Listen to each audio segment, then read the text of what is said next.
예배의 모든 순서들을 통해서 하나님께서 여러분을 말씀해 주시고 또 여러분의 마음을 만져주시고 또 새롭게 회복되는 역사가 일어나기를 간절히 소원합니다. 오늘 읽어주신 골로새서 말씀, 이 골로새라는 지역은 원래 서쪽으로 에베소, 동쪽으로 다소, 중간쯤에 위치하고 있었던 로마령의 도시였습니다.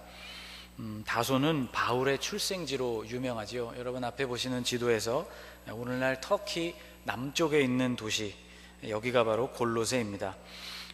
유대인과 헬라인 그리고 부르기아 사람들이 섞여서 살아가던 지역이었습니다. 그런데 바울은 한 번도 전도 여행이나 다른 여행들을 통해서 이 골로새를 방문한 적이 없습니다. 골로새서 2장 1절 말씀을 보면, 내가 너희와 라오디게아에 있는 자들과 무릇 내 육신의 얼굴을 보지 못한 자들을 위하여 얼마나 힘쓰는지를 너희가 알기를 원하노니 라고 말씀하고 있습니다. 내 육신의 얼굴을 보지 못한 자들, 곧 골로새 교인들과 바울 간에는 얼굴과 얼굴을 마주보는 그런 교류가 없었다는 것이죠.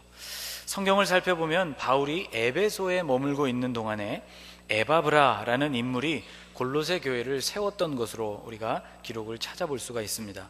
에바브라가 로마에 머물고 있었던 바울을 방문하게 되었을 때 바울이 그에게 편지를 써준 것, 그것이 바로 골로새서이지요. 에바브라라는 인물은 성경을 통해서 보면 바울의 친구이자 동역자로 소개되고 있습니다. 그는 골로새 교회, 또 히에라볼리 교회, 라오디게아 교회를 설립한 인물입니다.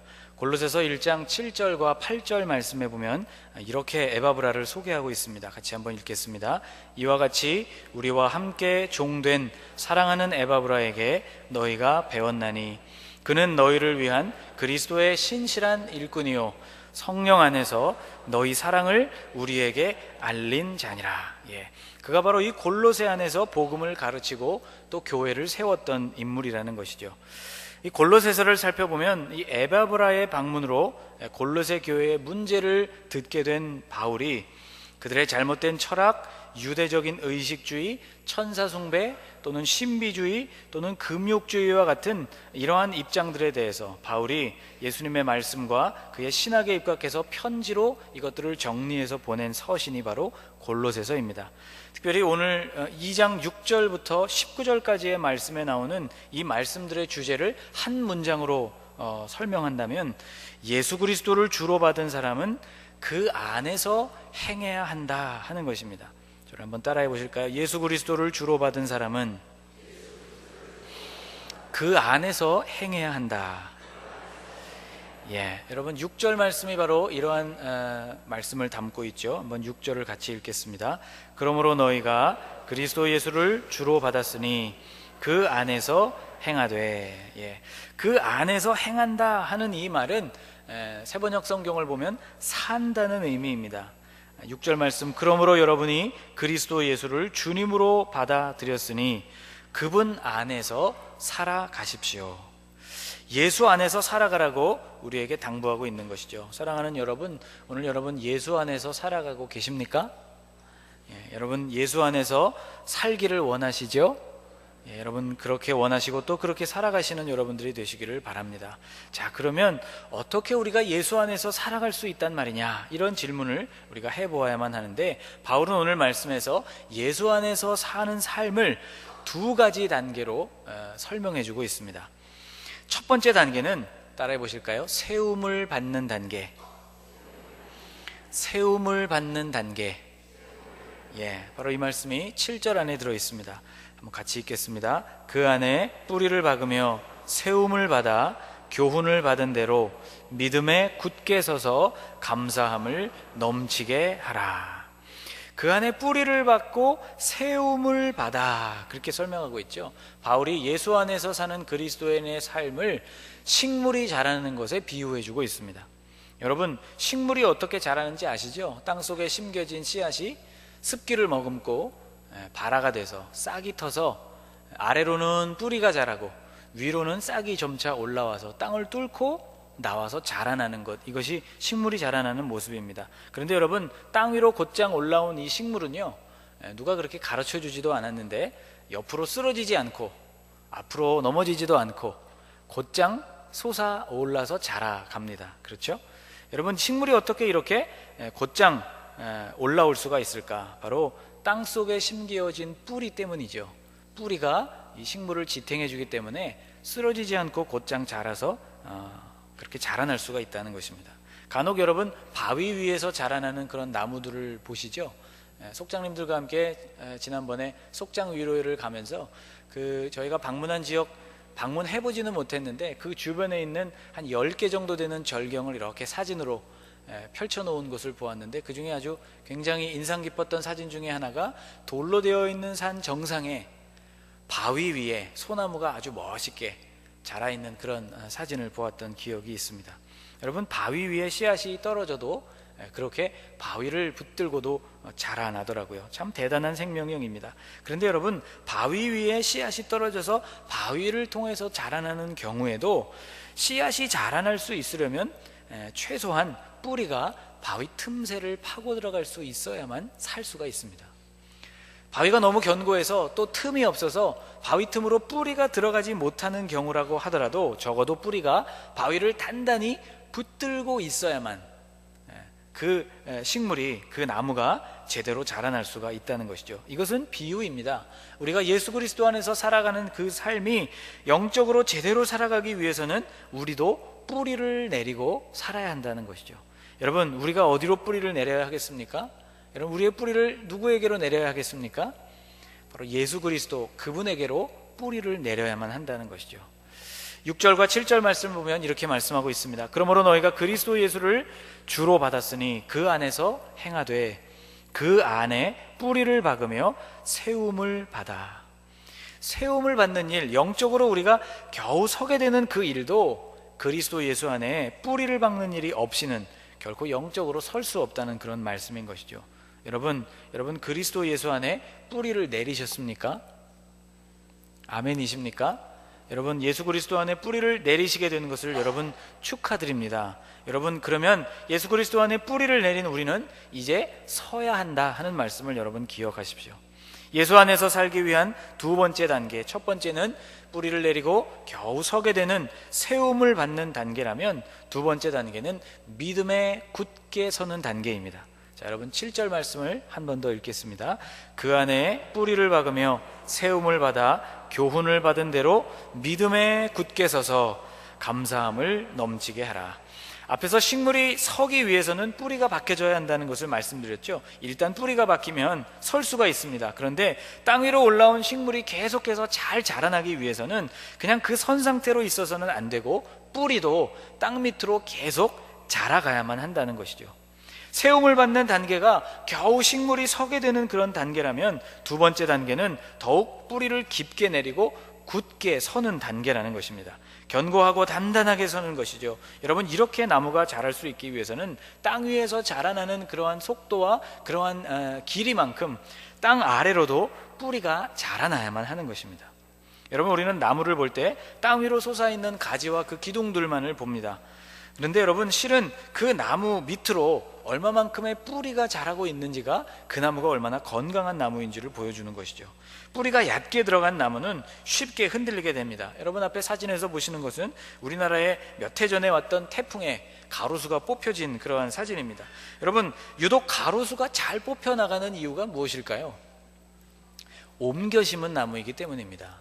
원래 자라던 곳에서부터 캐내어 와서 원래 있던 뿌리가 잘려지고 새로운 곳에서 심어졌기 때문에 그 짧은 시간 동안 이전에 있었던 만큼 뿌리를 깊이 견고하게 내릴 수가 없어서, 그렇게 내리기도 전에 바람이 불어오게 되어서 그만 이 나무가 쓰러지고 마는 것이죠. 위로는 참 멋있는 가지들이 펼쳐져 있지만 바람이 금방이라도 불면 뿌리가 깊지 못하기 때문에 쓰러진다는 것입니다.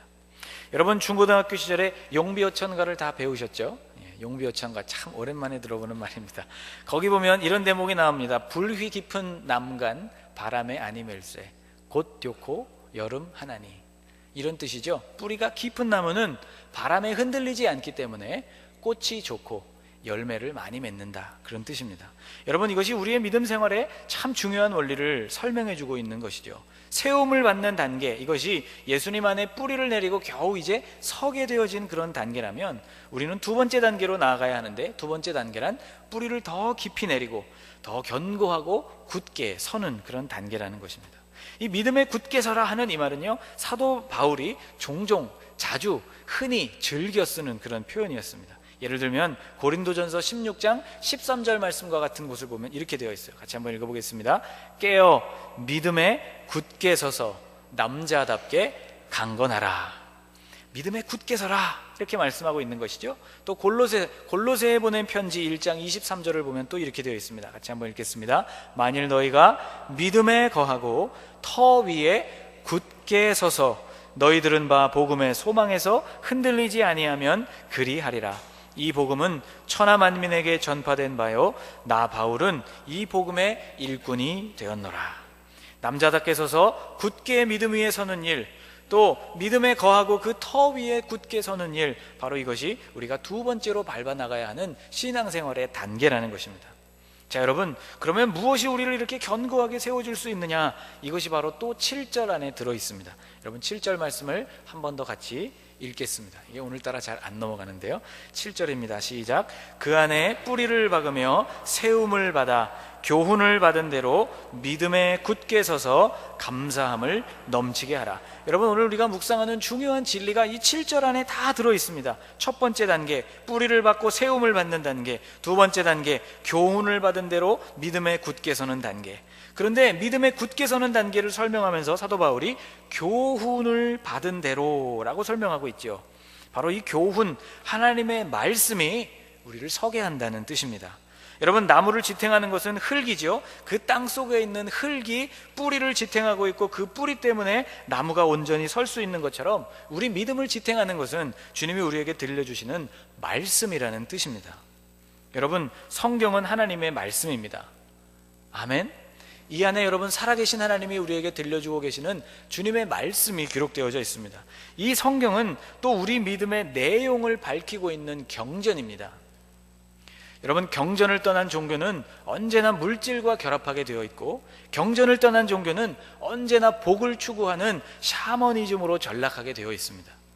그러므로 여러분이 이 하나님의 말씀을 읽지 않는다면, 그 말씀을 여러분들이 깊이 생각하고 묵상하지 않는다면, 이 하나님의 말씀을 여러분의 삶에 구체적으로 적용하지 않는다면 우리 신앙생활은 어디로 흐르기가 쉬운가 하면 단순히 하나님 앞에 나와서 하나님 우리에게 복을 주십시오 하고 복을 빌게 되는 기복신앙으로 흐르기가 쉽다는 것입니다.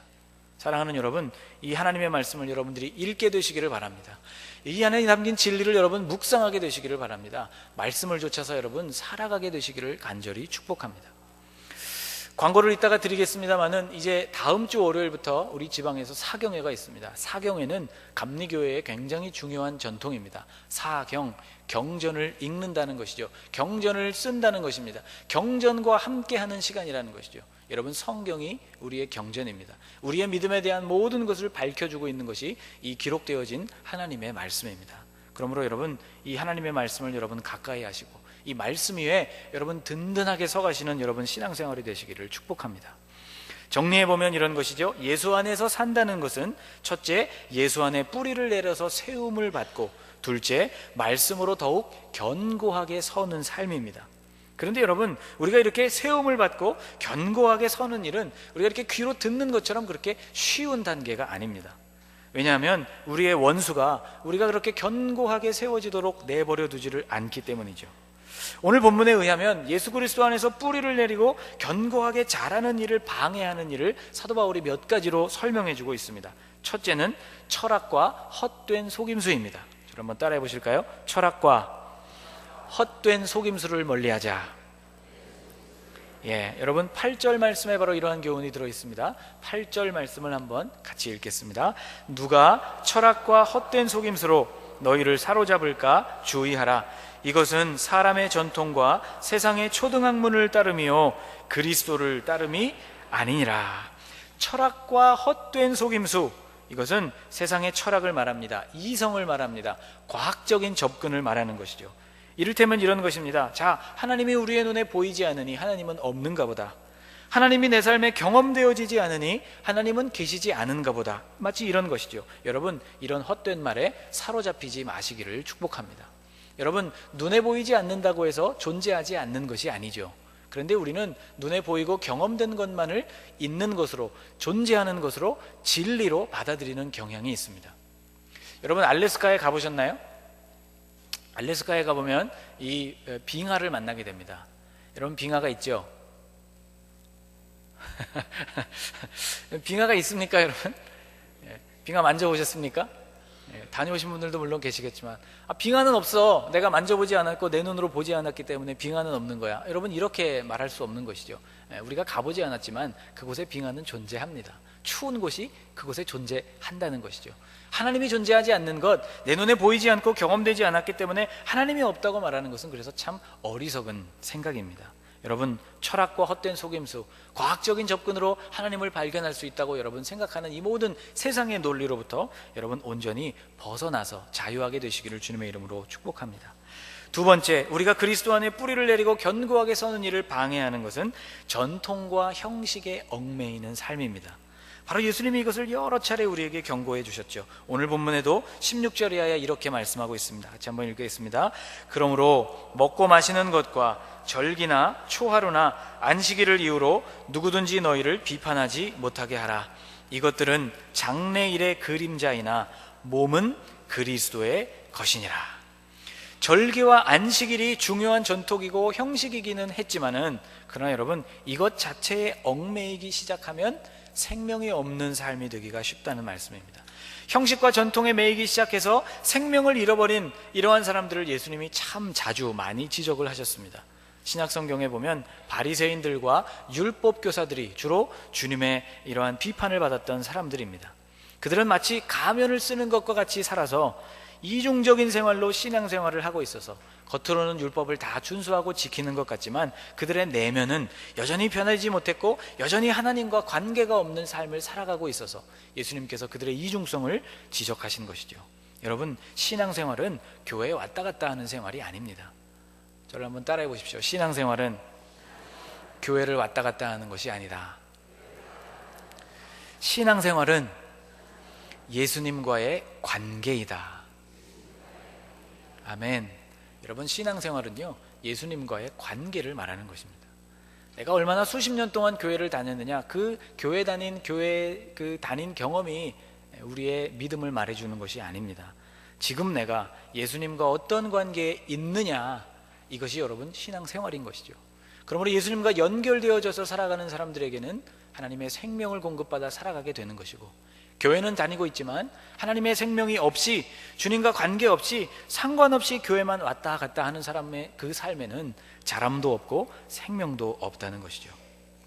여러분, 혼자 무엇을 우리가 지켜가면서 형식과 전통 안에 얽매여서 우리가 생명을 얻을 수 있다고 생각하는 것, 이것도 그리스도 예수 안에 뿌리를 내리고 견고하게 서는 일을 방해하는 것 중에 하나입니다.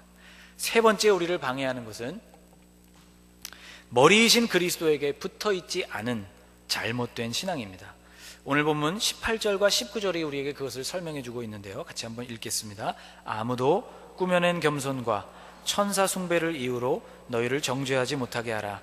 그가 그 본 것에 의지하여 그 육신의 생각을 따라 헛되이 과장하고 머리를 붙들지 아니하는지라. 온 몸이 머리로 말미암아 마디와 힘줄로 공급함을 받고 연합하여 하나님이 자라게 하심으로 자라느니라. 아멘. 18절 말씀에 보면 천사 숭배를 이유로 너희를 정죄하지 못하게 하라, 그런 말씀이 나옵니다. 여러분, 천사를 숭배하는 것과 같은 이단 사상이 골로새 교회를 위협하고 있었다는 것을 우리가 알게 됩니다. 여러분, 오늘 주변에도 진리가 아닌 것으로 성도들을 유혹하는 무리들이 참으로 많습니다. 여러분, 지난주 오후 예배 때 우리가 특강을 통해서 그런 것을 많이 접하지 않았습니까? 진리가 아니고 예수 그리스도에게 붙어있지 않은 것인데 사람들을 현혹하여서 생명의 길로부터 그리스도인들을 떠나게 만드는 무리들이 오늘날 우리 주변 아주 가까운 곳에도 많이 있습니다. 오늘 보면 19절 말씀을 보면 그들은 머리를 붙들지 아니한다 라고 설명합니다. 여러분, 우리 몸의 모든 생명의 활동은 우리 머리에서부터 내리는 명령으로부터 이루어집니다. 우리가 직접적으로 명령을 내리든 자연적으로 명령이 내려지든 심장이 뛰고 있고 팔다리가 움직여지고 숨을 쉬고 혈액이 우리의 몸을 돌면서 생명을 유지하고 있죠. 여러분, 머리가 우리의 몸에서부터 떨어져 나간다면 우리는 산 사람이라고 말하기가 어렵습니다. 마치 그리스도께서 우리의 교회의 머리가 되시는데 그 머리를 중심으로 모든 지체들이 모여있고 붙어있는 구조가 교회입니다. 그러므로 그리스도를 머리로 해서 붙어있지 않은 조직이나 어떠한 공동체는 다 생명이 없는 그러한 조직이죠. 그리스도를 섬기지 않고 머리에 붙어있지 않은 그러한 곳으로 우리를 이끌어가는 무리들이 참으로 많다는 것입니다. 사랑하는 여러분, 그러한 현혹에 여러분 현혹되지 마시고 그러한 속삭임에 그러한 유혹에 여러분 넘어가지 않고 하나님의 진리 안에 여러분 그리스도, 우리의 머리 되신 그리스도 안에 여러분 잘 붙어있는 여러분의 신앙생활이 되시기를 축복합니다. 예레미야서에서 주님께서는 우리에게 비슷한 말씀으로 이런 말씀을 들려주십니다. 우리 2절 말씀을 같이 한번 읽어보겠습니다. 여호와께서 이와 같이 말씀하시니라. 무릇 사람을 믿으며 육신으로 그의 힘을 삼고 마음이 여호와에게서 떠난 그 사람은 저주를 받을 것이라. 그는 사막의 떨기나무 같아서 좋은 일이 오는 것을 보지 못하고 광야 간조한 곳 건건한 땅 사람이 살지 않는 땅에 살리라. 여러분, 이 말씀 여러 번 제가 설교하면서 인용하고 말씀드렸던 말씀입니다. 사람을 믿으며 사람을 신뢰하고 사람의 힘만을 의지하는 사람, 여호와 하나님을 인정하지 않는 사람의 삶이 마치 무엇과 같으냐면 사막에서 자라나는 떨기나무와 같다는 것입니다. 여러분, 사막에서 자라는 떨기나무는 참 볼품없이 자라는 나무입니다. 사막에 물이 없기 때문에 나무가 세워져 있기는 하지만 이것이 살아있는 나무인지 말라 죽은 나무인지 구분하기가 참 어려운 나무입니다. 모세가 보았던 나무, 불붙어서 타고 있는 나무, 바로 그 나무가 떨기 나무였던 것이죠. 마치 여호와 하나님과 상관없이 살아가는 사람이 그러한 삶이 그와 같다는 것입니다. 바싹 말라서 겨우겨우 살아가는 삶이라는 것이죠. 그러나 여러분, 여호와를 의지하는 사람에 대해서는 이렇게 말씀하십니다. 7절과 8절도 같이 읽겠습니다. 그러나 무릇 여호와를 의지하며 여호와를 의뢰하는 그 사람은 복을 받을 것이라. 그는 물가에 심어진 나무가 그 뿌리를 강변에 뻗치고 더위가 올지라도 두려워하지 아니하며 그 잎이 청청하며 가무는 해에도 걱정이 없고 결실이 그치지 아니함 같으리라. 아멘. 여러분, 주님께 뿌리를 내린 사람은 강변의 나무와 같이 어떤 시련과 어역격경도 견디어내면서 믿음을 지키는 사람이라는 말이죠. 물가에 심어진 나무, 뿌리를 강변 속 깊은 곳으로 내렸기 때문에 거기서부터 오는 물을 공급받아 살아가는 나무입니다. 가뭄이 와도 결코 마르지 않는 나무입니다. 이것이 바로 예수 그리스도, 그분 안에 뿌리를 깊이 내린 사람의 삶과 같다는 것이죠. 그러므로 여러분, 이 세 가지를 여러분의 삶에서 경계하시기를 바랍니다. 첫째, 철학과 헛된 속임수로부터 여러분 자유하게 되시기를 바랍니다. 둘째, 전통과 형식에 매이는 삶에서 여러분 벗어나셔서 오늘도 여러분 예수님과 관계 맺고 주님과 연결되어져서 살아가시는 삶을 살아가시기를 바랍니다. 머리이신 그리스도에게 붙어있지 않은 삶, 그러한 삶을 멀리하고 이런 것들을 물리치고 여러분 믿음 위에 온전히 서게 되시기를 주님의 이름으로 축복합니다. 바울은요, 이렇게 살아간 결과 예수 그리스도 안에 뿌리를 내리고 세워졌을 뿐만 아니라 더 깊이 뿌리를 내리고 견고하고 굳게 세워진 이러한 사람들이 어떠한 삶을 살게 될 것인가에 대한 그 결과도 역시 7절에 나와 있습니다. 여러분, 7절 말씀을 한번 같이 읽겠습니다. 그 안에 뿌리를 박으며 세움을 받아 교훈을 받은 대로 믿음에 굳게 서서 감사함을 넘치게 하라. 그 결과가 무엇이라는 것이죠, 여러분? 감사가 우리 안에서부터 넘쳐나는 삶이라는 것입니다. 예수 안에 뿌리를 받고 세움을 입은 사람, 더 나아가서 주님의 말씀을 바탕으로 그 믿음에 더 굳고 견고하게 서는 사람은 하나님 앞에 감사하게 되어 있다는 것입니다. 여러분, 10월 한 달을 우리가 추수감사 축제의 달로 보내고 있습니다. 여러분, 이 감사의 달에 우리가 첫 번째로 기억해야 하는 감사의 제목은 하나님이 나를 구원해 주셨다는 것에 대한 감사입니다. 여러분, 하나님이 여러분을 구원해 주신 것에 대해서 여러분 감사하시죠? 여러분, 이것이 너무 일상적이고 보편화되어져서 이 감동과 이 기쁨을 여러분 잃어버리는 일이 없게 되시기를 축복합니다. 아, 주님이 나를 구원해 주셨구나, 이 놀라운 감격 속에서 여러분 살아가실 수 있기를 바랍니다. 여러분, 로비에 오늘 올라오시면서 감사나무를 보셨을 것입니다. 맥주감사절 때 우리가 감사 제목을 달았는데 추수감사절을 우리가 또 준비하면서 한 달 동안 여러분 여기에 감사 제목을 한번 거시면서, 특별히 그 중에 첫 번째 제목은 하나님 나를 구원해 주셔서 참 감사합니다. 나를 하나님의 자녀 삼아 주셨으니 감사합니다. 그런 감사의 제목을 다실 수 있기를 바랍니다. 여러분, 주님이 여러분과 저를 구원해 주셨습니다. 예수께서 십자가에 못 박히실 때 우리가 붙들려 있던 그 모든 죄와 그 율법의 모든 효력으로부터 우리를 해방해 주신 분이 예수 그리스도이십니다. 오늘 바로 그 말씀이 12절부터 이어지는 말씀에 나오죠. 너희가 세례로 그리스도와 함께 장사되고 또 죽은 자들 가운데서 그를 일으키신 하나님의 역사를 믿음으로 말미암아 그 안에서 함께 일으키심을 받았느니라. 또 범죄와 육체의 무할례로 죽었던 너희를 하나님이 그와 함께 살리시고 우리의 모든 죄를 사하시고 우리를 거스르고 불리하게 하는 법조문으로 쓴 증서를 지우시고 제하여 버리사 십자가에 못 박으시고 통치자들과 권세들을 무력화하여 드러내어 구경거리로 삼으시고 십자가로 그들을 이기셨느니라. 여러분, 세례는 그리스도와 함께 우리가 죽는다는 의미입니다. 물에 잠겼다가 다시 물 밖으로 나오는 것은 그리스도와 함께 우리가 다시 살았다는 것을 뜻하는 것이죠. 예수님께서 십자가에서 여러분과 제 죄를 다 담당하시고 해결해 주셨습니다. 죄로 죽었던 우리를 주님이 살려주신 것이지요. 율법의 모든 구속으로부터 우리를 해방해 주신 분이 이 예수님이십니다. 우리를 붙잡고 있었던 죽음과 사탄의 세력을 온전히 무력화시키시고 십자가로 이기신 분, 이분이 오늘 우리가 예배하고 섬기는 예수 그리스도이십니다. 그러므로 여러분, 우리는 오늘 감사해야 하는 것입니다. 여러분, 무수히 많은 감사의 제목들 가운데 특별히 여러분 이 3주 동안 나를 구원해 주신 하나님의 은혜에 대해서 철저하게 감사하시는 한 달이 되시기를 주님의 이름으로 축복합니다. 이따가 설교를 마치고 함께 찬송하게 될 찬송가 546장 1절을 보면 주님 약속하신 말씀 위에 서라고 되어 있습니다. 여러분, 이 말씀은 주님 약속하신 말씀 위에서라고 읽으면 안 되고 주님 약속하신 말씀 위에 서라고 찬송해야 합니다. 근데 찬송가가 계속 이어지고 있기 때문에 마치 장소 어딘가에 있는 것처럼 되어 있는데, 여러분, 이 서라는 서 있다는 말입니다. 말씀 위에 선다는 뜻입니다.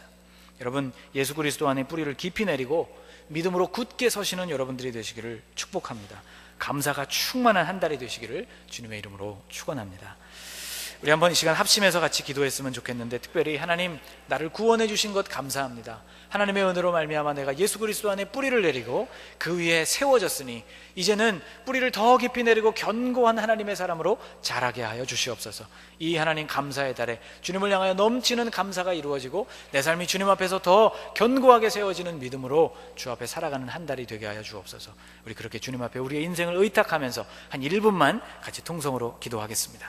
살아계신 하나님 아버지, 감사합니다. 주님의 은혜로 십자가로 우리를 구원하여 주시고 그 구속의 은혜로 우리를 붙들어 주시며 매일같이 우리를 하나님이여 붙들어 주셔서 우리가 그 은혜로 말미암아 살아갈 수 있도록 은혜 주시니 하나님 감사합니다. 하나님, 우리가 철학과 헛된 속임수로부터 전통과 형식에 얽매이는 삶으로부터 하나님, 우리를 현혹하는 모든 우리 머리이신 그리스도께로부터 붙어있지 않도록 우리를 유혹하는 모든 것들로부터 우리의 마음이 온전히 자유하게 도와주셔서 우리가 주님 안에 뿌리를 내리게 하여 주시고 뿌리를 내린 그 뿌리가 더 깊은 곳으로 넓게 퍼져나감으로 말미암아 예수 안에서 우리가 온전히 자라나는 하나님의 사람이 되게 하여 주시고 우리를 구원하신 하나님에 대하여 넘치는 감사로 주 앞에 나아가는 하나님의 자녀들이 될 수 있도록 인도하여 주시옵소서. 오늘 우리를 구원하신 하나님 아버지, 감사를 드립니다. 이 구원의 감격으로 예수 그리스도의 십자가를 붙들고 우리가 하루하루 살아갈 수 있도록 은혜 베풀어 주시옵소서. 하나님 감사합니다. 하나님 아버지, 주님께서 우리를 구원하여 주신 것 감사합니다. 주님의 십자가의 은혜가 없었다면 우리가 생명을 새롭게 얻고 다시 하나님 구원받은 하나님의 자녀로 우리가 주님 앞에 설 수 없었는데, 하나님, 우리를 이렇게 구원하여 주시고 살려주시니 감사합니다. 하나님, 우리 가운데 주님께 드릴 감사의 제목 가운데 가장 큰 감사가 우리를 구원하신 것에 대한 감사가 되게 하여 주시옵소서. 예수 그리스도 안에 이제 하나님 우리가 뿌리를 내리고 겨우 세워진 상태라면 하나님, 우리를 더 견고하게 붙들어 주셔서 우리가 그 말씀을 붙들고 온전히 세워지는 자들이 되게 도와주셔서 태풍이나 풍랑에도 불구하고 여전히 깊이 박혀진 뿌리가 우리의 믿음 생활을 지탱하여서 우리가 하나님 가뭄이 와도 어려움이 와도 시련이 와도 하나님, 우리가 여전히 우리의 인생의 잎이 푸르고 믿음의 열매가 맺혀지는 하나님, 이러한 삶, 견고한 삶, 주님께 붙들어진 삶을 살아갈 수 있도록 은혜 베풀어 주시옵소서. 하나님, 한 해를 마무리해가는 이 감사의 계절에 하나님, 우리의 삶에 주님이 허락하여 주신 많은 것들을 인하여 감사하며 어떠한 시련과 역경에도 흔들리지 않는 굳건한 믿음의 사람으로 이 시월에 우리를 세워 주시옵소서. 예수님의 이름으로 간절히 기도하옵나이다. 아멘. 이 말씀을 기억하시면서 546장 함께 찬송 부르겠습니다. 박수하시면서 한번 찬송하겠습니다.